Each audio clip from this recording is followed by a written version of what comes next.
देखिए, बात ये है कि जो शहरी और दही इलाकों के बीच में डिफरेंस होता है, वो तो गैर नेचुरल है, ज़ाहिर एक टेंजिबल एक हकीकत है कि जो अर्बन और रूरल एरियाज़ होते हैं उसमें इंफ्रास्ट्रक्चर के, उसमें रिसोर्सेज के, उसके तो एक फ़र्क तो होता है, इससे तो कोई भी इनकार नहीं कर सकता। वो फ़र्क जो है, जो शहरी और दही इलाकों में होता है, वो तलखी या तकरार का सबब तब बनता है जब शहर और देहात के इलाकों में रहने वालों की कुछ और कल्चरल या ज़बान या इथनिसिटी या रिलीजन किसी और बुनियाद पर वो जब मुख्तलिफ लोग रह रहे होते हैं, तो फिर वही तस्वर उभरता है जो हैव और हैव नॉट के दरमियान उभरता है कि जनाब वो शहरी इलाकों को तो बहुत सहूलतें मिल रही हैं और हम देहात वालों को नहीं मिल रही। लेकिन अगर आप और आपका भाई एक शहर में रह रहा है और एक देहात में रह रहा है, तो आपको अपने भाई से ज़्यादा इम्कानात हैं कि आपको उससे कोई जलन या उससे कोई तकलीफ़ महसूस नहीं होगी।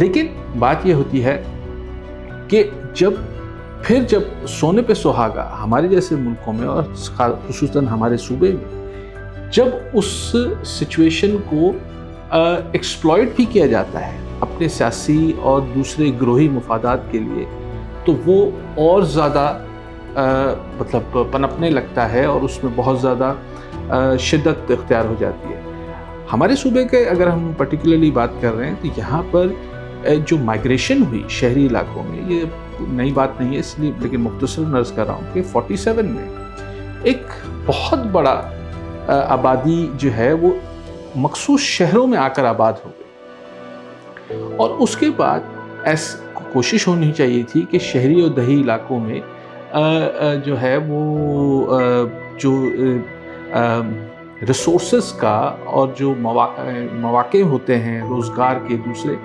अगर वो बेहतर तरीके से प्लान आउट हुए हुए होते तो शायद ये बात नहीं बढ़ती। सो जहाँ तक इस बात का ताल्लुक है कि क्या ये डिफरेंस मौजूद है, ये डिवाइड है, हाँ है, एक हकीकत है, एक रियलिटी है। लेकिन रूल ऑफ लॉ अगर जिस दिन हमारे पास आएगा, जो सारी दुनिया में हुआ है, ये अब किस मुल्क और किस शहर की मिसाल दें, समय हज़ारों मिसालें हैं कि, लेकिन जब वहाँ पर फिर रूल ऑफ लॉ आना शुरू होता है, कानून की निगाह में शहरी और दही बराबर होना शुरू हो जाते हैं, तो फिर आस्ते आस्ते वो डिवाइड फिर भी रहता है। अगर आप कहें कि जी अमेरिका है, न्यूयॉर्क है, तो न्यूयॉर्क और जो न्यूयॉर्क के पसकिरदाई के इलाके हैं उसमें एक जैसी तरक्की होगी, मुमकिन नहीं है, ज़ाहिर है। और ख़ुद न्यूयॉर्क के अंदर जो मैनहट्टन का इलाका है जहाँ पर उनका फाइनेंशियल ट्रेड है, ज़ाहिर है उसकी इंफ्रास्ट्रक्चर बेहतर होगा दूसरे इलाकों। एक रियलिटी है, लेकिन उस रियलिटी का मतलब ये नहीं है कि उसकी बुनियाद पर खून खराबा हो और नुकसान। I think it's a very unique case, पर रूटेड है हिस्ट्री में। और जो सो कॉल्ड सिंधी नेशनलिज्म था वो तो बॉम्बे प्रेसिडेंसी से समझिए उसकी शुरुआत हो गई। और फिर उसके बाद जब इरिगेशन का मामला शुरू हुआ, कैनाल इरिगेशन, तो फिर पंजाबी सेटलर्स आए बहुत सारे, उसके ख़िलाफ़ एक वेव थी। लेकिन जो सबसे ज़्यादा ऑब्वियस एथनिक डिवाइड था जब महाजिर सेटल हुए यहाँ पे आके पोस्ट पार्टीशन, और फिर सिंध में एक डिस्टिंक्शन हुई उर्दू स्पीकिंग और सिंधी स्पीकिंग की, और वहीं उसी डिस्टिंक्शन में हुई रूरल अर्बन, मतलब और भी जगह महाजिर सेटल हुए आके, पर वो मिक्स हो गए मेन स्ट्रीम के साथ। उन्होंने अपनी ज़बान भी वहाँ की उठाई, तो पंजाब में बोलने वाले उर्दू स्पीकिंग पंजाबी बोलते हैं, सिंध में उर्दू स्पीकिंग सिंधी नहीं बोलता। और मतलब जैसे मैं उर्दू स्पीकिंग हूँ, मैंने मैट्रिक तक सिंधी पढ़ी, ये भी भुट्टो साहब ने इंट्रोड्यूस की, उससे पहले तक ये बात नहीं थी। तो मैं उस जनरेशन को शायद बिलोंग करती हूँ जो सिंधी समझ लेती है।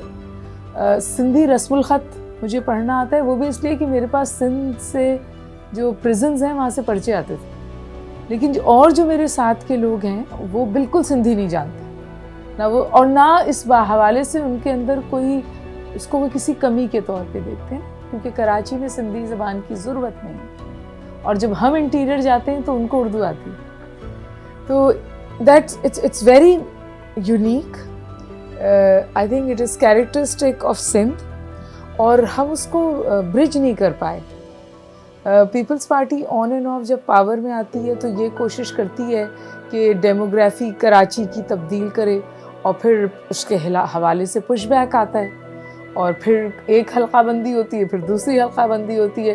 جو پیپلز پارٹی 18ویں ترمیم لاتی ہے وہ پیپلز پارٹی سندھ میں لوکل باڈیز نہیں کرا سکتی کیونکہ کراچی ہاتھ سے نکل جائے گا.